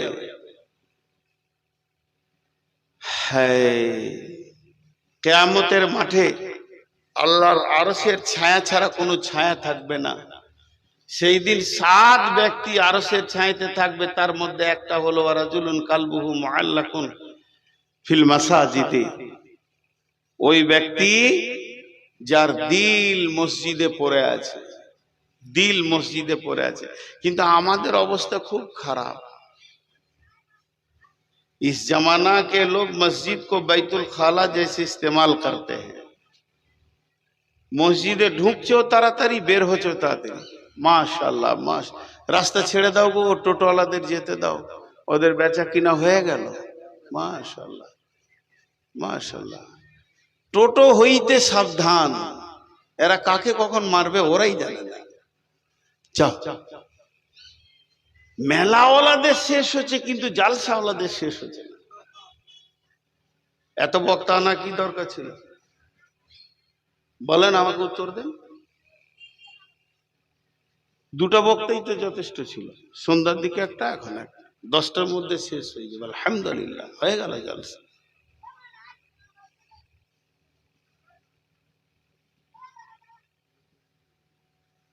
জি, আল্লাহ রসুল বলছেন আরশের ছায়াতে থাকবে। বিশ্বনবী বলছেন সাবাতুন ইযিল্লুহুমুল্লাহু ফি দিল্লিহি ইয়াউমুল লা দিল্লা ইল্লা দিল্লুহু, ইমামুন আদিলুন শাবুন নাসা ফি ইবাদাতিল্লাহি ওয়া রাজুলুন কালবুহু মুআল্লাকুন ফিল মাসাজিদে। ওই ব্যক্তিটা যার অন্তরটা মসজিদে টাঙা আছে, হৃদয়টা যেন মসজিদে পড়ে আছে, হাটে আছে তাও মসজিদে, বাজারে আছে তো মসজিদে, ঘাটে আছে তো মসজিদে, তার মন যেন মসজিদে পড়ে আছে। কখন আজান হবে, কখন যাব। এর দুনিয়াটা হবে মসজিদওয়ালা দুনিয়া, এর দুনিয়াটা হবে মসজিদওয়ালা দুনিয়া। আর আমরা যে 10 মিনিট ঢুকছি, দিল যেন ছটফট করছে কতক্ষণ মসজিদ থেকে বের হব। এটা দুনিয়াওয়ালা মসজিদ হয়ে গেছে। এই মসজিদের ব্যাপারে আল্লাহ তাবারাক ওয়া তাআলার নবী বলছেন যে মসজিদ কি জিনিস শুনে লাও, মসজিদ কি জিনিস শুনে লাও। এমন একটা জামানা আসবে ও জাহারাতিল আসওয়াত ফিল মাসাজিদে, মসজিদে জোরে জোরে দুনিয়ার গল্প করবে, মসজিদকে ক্লাব ঘর বানাবে, বটখানা বানাবে। বন্ধুরা আমার, তা নয়, মসজিদ এমন একটা ঘর যা আল্লাহর ঘর। আল্লাহর ঘরকে অন্তর হৃদয় দিয়ে বানাতে হবে। এবার চুয়া পুকুরের লোকদেরকে একটা কথা বলছি, শুধু চুয়া পুকুর, বাইরে গায়ের লোক আছে ওদেরকে বলছি না, কিন্তু মুসলিম হিসেবে আবার সবাইকে বলছি। এই যে মসজিদটা আপনারা যে ওয়াক্তে মসজিদটাকে মানে ভেঙে আবার বানাবেন, এই মসজিদের আয়াতে কতগুলি ঘর আছে? হ্যাঁ, মোটামুটি মসজিদের আয়াতে কতগুলি ঘর আছে? 100, 150 হবে। একটা ঘটনা শোনাই আপনাদেরকে, সত্য ঘটনা। আমাদের এলাকায় বিরেলি বুঝেন, ইয়া নবী সালাম আলাইকা, 700 ঘরের গ্রাম, গোটাটাই বিরেলি, 600-700 ঘর। তার মধ্যে 85 থেকে 86 ঘর আকীদা চেঞ্জ করে নিয়েছে। হঠাৎ ওরা অবাক, ওরা সব চলে এসছে সহি আকীদার উপরে। তোদের কার মসজিদে উঠতে দেয় না, তোরা বেরিয়ে যা। এবার গায়ে যতই হোক পারবে, বলছি মসজিদ তো তোদের একা নয়, তোর ওই মসজিদ যদি নিবি তো মসজিদের যেটা জায়গা আছে ওটা আমাদেরকে দে।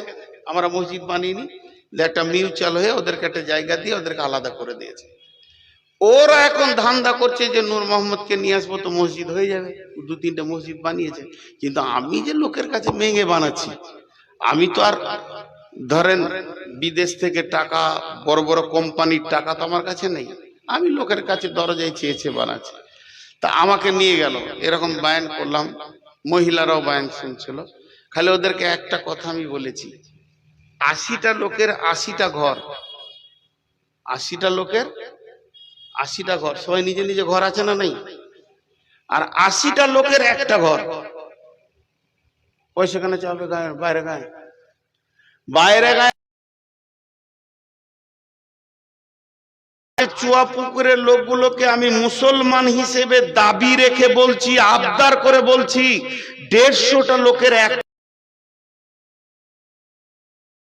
কি জানতে দিব লোককে, কখন 2তলা হয়ে মার্বেল লেগে যাবে। 150টা লোকের একটা ঘর, 1 লক্ষ করে টাকা দেন, 1.5 কোটি টাকা, 50,000 দিলে 75 লক্ষ টাকা। কেন দিবেন না? দিবেন নাটা কেন? এটা আল্লাহর ঘর, আপনার পাড়ার, আপনার। আবদার করেন। জি, আজকে জুমার খুতবা খুব কষ্ট করে উঠেছে।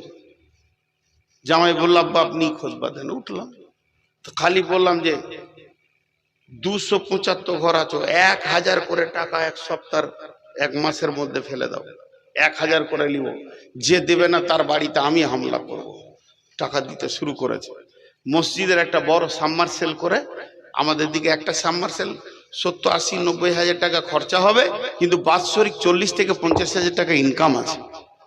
সাবমার্সেলটা বসাবো, 4খানা সাবমার্সেল বসিয়ে দেবো মাঠে মসজিদের নামে। ইনশাআল্লাহ 1.5 লক্ষ টাকা দেখতে হবে না, মসজিদের ইমামের বেতন আরামসে আসবে। তো শুধু অঙ্ক করেন, মসজিদটা কত ফুট বাই কত ফুট আছে। আমি মসজিদের কথা বলছি, বিরক্ত হবেন না, যে কাজে এসেছি সেই কাজের কথা বলছি। মসজিদটা কত ফুট বাই কত ফুট আছে বলেন, তাও হিসাব নেই।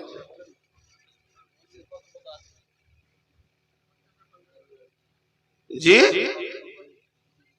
হ্যাঁ হ্যাঁ 30 বাই 70 কি করে হবে? আপনাদের মসজিদ 30-25 হবে, দেখেন 30-25 বেশি হবে না, জান? হ্যাঁ, মানে উত্তর দক্ষিণে 30 হবে, পূর্ব পশ্চিমে 25 হবে। আমার আইডিয়া, মসজিদ ঢুকি বলে দিয়েছি আমি, 30-25 হবে। তা আমি 30-30 করছি, তাহলে কত হচ্ছে? 30 গণিত 30, 900 ফুট জায়গা, প্রতি স্কয়ার ফুটে 1800 টাকা খরচা হবে। জান, প্রতি স্কয়ার ফুটে 1800 টাকা খরচা হবে। খুব শৌখিন করলে 2000 টাকা খরচা হবে স্কয়ার ফুটে। 18 লক্ষ টাকায় মসজিদটা চকচক করবে এবং 2 তলা মার্বেল হয়ে ঝকঝকে হয়ে যাবে। 15 থেকে 18 লক্ষ টাকা লাগবে। 18 লক্ষ টাকা 150 ঘর, 18 লক্ষকে 150 দিয়ে ভাগ করে দেন। নিজের টাকা বের করেন, আর নিজের রক্ত ঘামার টাকা দিয়ে যখন মসজিদ করবেন, তো মসজিদটা দেখবেন তো কলিজাটা ঠান্ডা হবে। বিনা প্রসব যন্ত্রণায় আল্লাহ মেয়েদেরকে সন্তান দিতে পারতেন, আল্লাহর সে ক্ষমতা ছিল। প্রসব যন্ত্রণা এই জন্যই দিয়েছে যে সন্তানের প্রতি মায়ের মায়া মমতা ব্যথা বাড়বে। প্রসব যন্ত্রণা বেশি, মায়া তত বেশি, যত কষ্ট বেশি তত মায়া বেশি। নিজের রক্ত ঘামানো পয়সা দিয়ে যখন মসজিদটা বানাবেন, সারা জীবন মসজিদে ঢুকলে চোখের পানি পড়বে।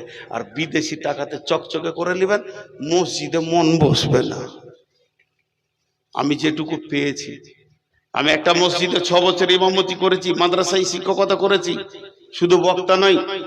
তো ইমামতি করতে গিয়ে বলেছিলাম যে এই মসজিদে 2 লক্ষ টাকা কাজ হবে, বাইরে থেকে 1 টাকা নিব না। যুবকরা তোমরা বলো, বলে কি করতে হবে? বলে সরকারি কাজ এসছে একটা 2.5 লক্ষ টাকার, কেলেনকে এক্সটেনশন করতে হবে, কাটতে হবে।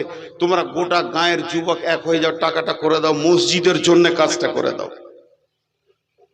তারা 1.5 সপ্তাহ ধরে খাটলো, মাটি কাটলো, পুরো কাজটাকে কমপ্লিট করে দিয়ে ইঞ্জিনিয়ারকে দেখিয়ে দিয়ে 2.5 লক্ষ টাকা তুলে নিয়েছে, মসজিদকে জমা করে দেবে।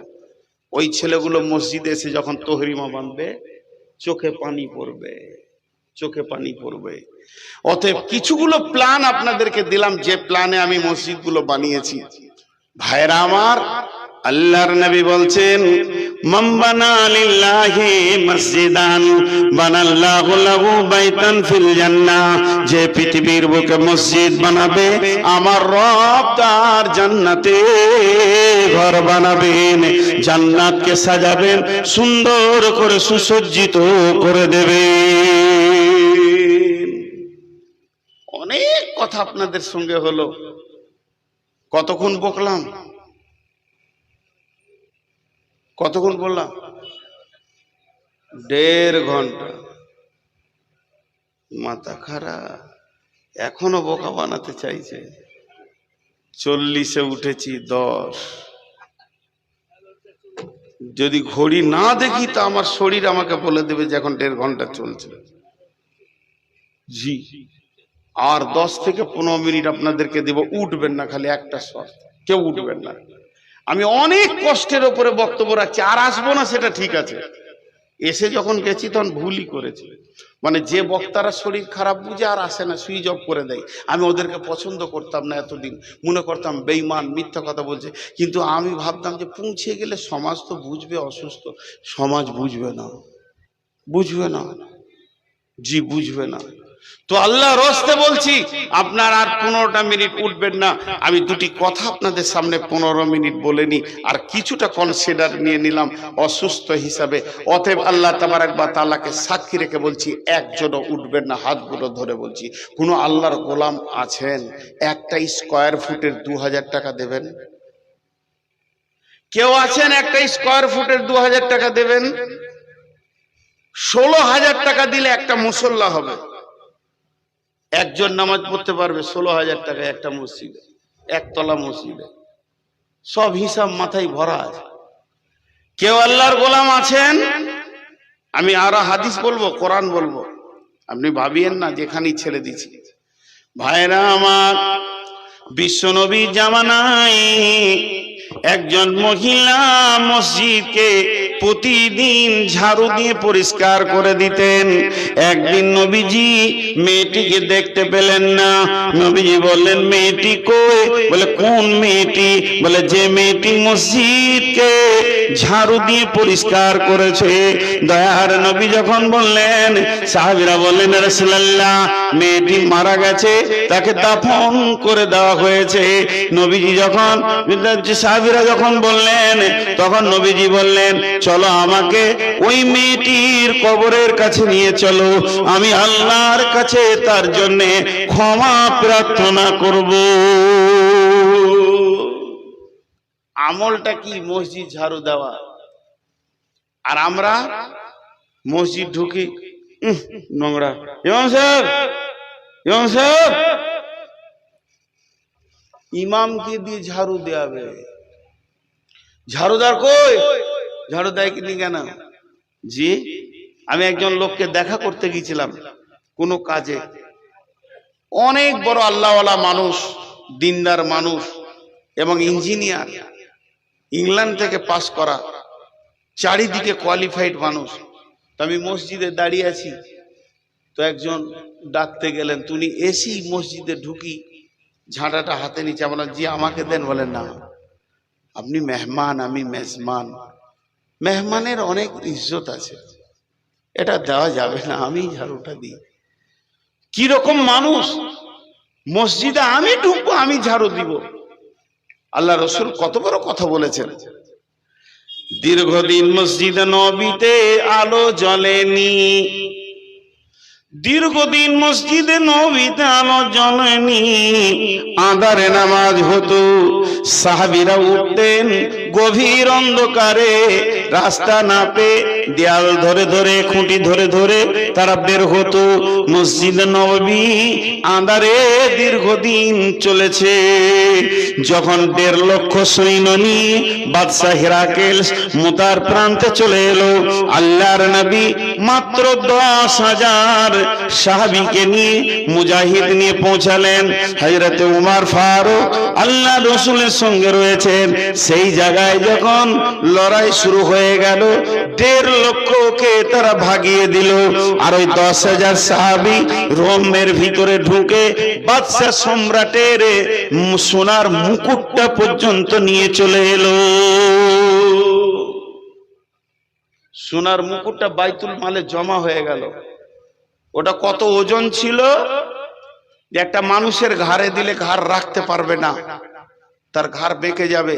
ওই জন্যে মুকুটের মাথা থেকে সোনার শিকল দিয়ে ওই কুব্বাতে এরকম যে মিনার আছে সেইখানে ঝুলানো থাকতো। বাদশাহ বসলেই মনে হতো যেন মুকুটটা মাথায় আছে, সোনার পরিমাণ কত। সেইটা চলে এলো কোথা? মসজিদে নববীর গোডাউনে। সাহাবীরা বীর যোদ্ধারা নিয়ে এলো। একজন সাহাবী গভীর রাত্রিতে উঠেছে, কি করবে? উজু করবে, তাহাজ্জুদ পড়বে। তো এই সোনার মুকুটটা পায়ে লেগে গেছে। পায়ে লাগলে একটা সাউন্ড হবে। তো আর একজন শুয়ে বলছে, কিরে কে রে, কিরে কে রে? বলে, আমি। কি লাগলো? সেই মুকুটটা। মালটা যেন ওদের কাছে কোনো দিলে ইফেক্ট করছে না। আঁধারে নামাজ চলছে। একজন সাহাবী করলেন কি, একটা মাটির পাত্রে চর্বিকে গলিয়ে দিয়ে একটা কাপড়ের পলতে বানিয়ে, ফিতা বানিয়ে তাতে আগুন ধরিয়ে দিল। দীপ দীপ দীপ দীপ দীপ দীপ করে প্রদীপটা জ্বলছে। বিশ্ব নবী মসজিদে এসে বলছেন, প্রদীপটা কে জ্বালালে গো? কে কাজটা করেছো বলো? কার বুদ্ধিতে কাজটা হয়েছে? সাহাবীটা ওঠে বলছেন, ইয়া রাসূলুল্লাহ, আমি করেছি। বলে, শোনো, তুমি এই কাজটা করে আমার দিলকে জয় করে নিয়েছো, আমাকে আপন বানিয়ে নিয়েছো। তুমি তাহলে শুনে নাও, আজ যদি আমার একটা মেয়ে থাকতো, 4টা আছে, বিয়ে হয়ে গেছে, বিয়ে হতে যদি কেউ বাকি থাকতো, কিংবা যদি 4 জনের মধ্যে কারো বিয়ে হতে বাকি থাকতো, বা 5 নম্বর কোনো থাকতো বিয়ে, তাহলে তোমার সঙ্গে এখনই বিয়ে দিয়ে আমি জামাই বানিয়ে নিতাম। রসুলের চয়েস কাকে? মসজিদে যে আলো জ্বালে ওকে। এখন মসজিদে যদি কেউ ঝাড়ু দেয়, ওকে কোনো মেয়েই বিয়ে করবে না, ও অচল। এখন চুল যার সাইড গুলো নাড়া, মাথায় চুল এদিকে কানে ঝুলছে, আর এমনি এমনি করছে, মিনিটে 17 বার 18 বার খালি এমনি করছে, আর এমনি চুলটা লাড়ছে, দেখছে আছে কিনা নাই। ওটাই আবার সমাজে সব থেকে দামি মেয়ে, মানে বর, দামি বর, চয়েস। বিয়ে হওয়ার পর 2 মাসের পরই ঝগড়া, না এইদিকে চলছে না ওদিকে যেছে, শেষ হয়ে গেছে সমাজটা। তো মসজিদ এমন একটি জায়গা, ভাইরা আমার, আমি আপনাদের কাছে বলছি, কেউ আছেন আল্লাহর গোলাম 10,000 20,000 দেনেওয়ালা? 10,000 20,000 দেনেওয়ালা কেউ আছেন? জি বলেন, কেউ আছেন? খুব অল্প সময় আপনাদের কাছে চাই। আপনাদের চাদর আছে, চাদর ঢোকান, আমি ছেড়ে দিব। নামার পরে কোনো বক্তা আছে? থাকবে কেন? জবাই তো আমি হব। বলেন, দেন না গো চাদর, দেন কাউকে চাদর। আরে কেউ নাই, চাদর নিয়ে যাও রে বাবু। যার কাছে যা আছে উজাড় করে দেন। কই রে বাবা, পাড়ার ছেলেরা 2 জন করে চাদর ধরে ঘুরো। মসজিদটাকে বানানোর মতো মানসিকতা নেন সকলে। কেন হবে না? কেন হবে না? বিশেষ করে চুয়াপুকুরের ছেলেদেরকে বলছি, আপনার বাড়ির পাশে যদি 3 কাঠা জায়গা বিক্রি হয়, আপনার জমির পাশে যদি 5 কাঠা জমি বিক্রি হয়, কত কষ্ট করে ওটাকে নিয়ে ফেলবেন। তো কষ্ট করে মসজিদটা বানাতে পারবেন না? লেন, আরে সামনে আসছে, ওই দিকে যাও রে বাবা। আচ্ছা, এখন আমার ঘড়িতে বাজছে 20, 12টা 20, একদম 12:30টায় ছেড়ে দেবো, মাত্র 10 মিনিটের কনসিডার। তো আল্লাহর রাস্তে বলছি, কেউ আছেন আল্লাহর বান্দা? দেন আমাকে 5,000 7,000 ওয়ালারা বলেন, একটা নাম লিখেন, আল্লাহর রাস্তে একটা নাম লিখে রাখেন, আল্লাহর রাস্তে একটা নাম লিখেন, 10,000 20,000-এর একটা নাম লিখেন। আল্লাহর গোলাম কে আছেন? আল্লাহর বান্দা কে আছেন? একটা 10,000 20,000-এর নাম লিখেন, একটা 5,000 বলেন। এতগুলির ভিতর একটা 5,000 বলেন। 5,000 গ্রামের যুবকদেরকে বলছি, বিশেষ করে আপনাদের মসজিদ আপনাদের কি বানাতে হবে। আর যে চাদর চললো, টাকাগুলো হাতে রেডি করে নেন, টাকাগুলো হাতে রেডি করে নেন, যাওয়ার সঙ্গে সঙ্গেই দিতে পারবেন। টাকাগুলো হাতে রেডি করে নেন। আল্লাহর রাস্তে কেউ আছেন আল্লাহর গোলাম? একটাও 5,000 পেলাম না, একটা 5,000 পেলাম না, একটাও। জি আল্লাহর গোলাম কেউ আছেন? একটা 5,000 দেনেওয়ালা একজন দেন। একটাও নাম আসছে না। আসলে আমাকে মনে করছি নিয়ে নেবে নাকি, চুরি ভুড়ি করে নেবে। দেন ভাই, আল্লাহর জন্য বলছি। আরে বাবা, পেছন দিকে যা রে বাবা, আমার সামনে কটা আমাকে দিবে। আমার মার্কেটটাকে খারাপ করার লেগেই দিকে আসে, চাইতেও জানা না যে কোথায় চাইতে হয়। পেছন দিকে যাও ভাই, একজনও বাদ যেন না, সকলে শরিক হয়, সকলে শরিক হয়। সে তো জানি খাতাতে কিছু নাম লেখা আছে, তো আমি আবার সুর করে বলতে পারি না। হ্যাঁ, ওসব আমার কাছে হয় না, আমি পারি না আর কি, এই হলো কথা।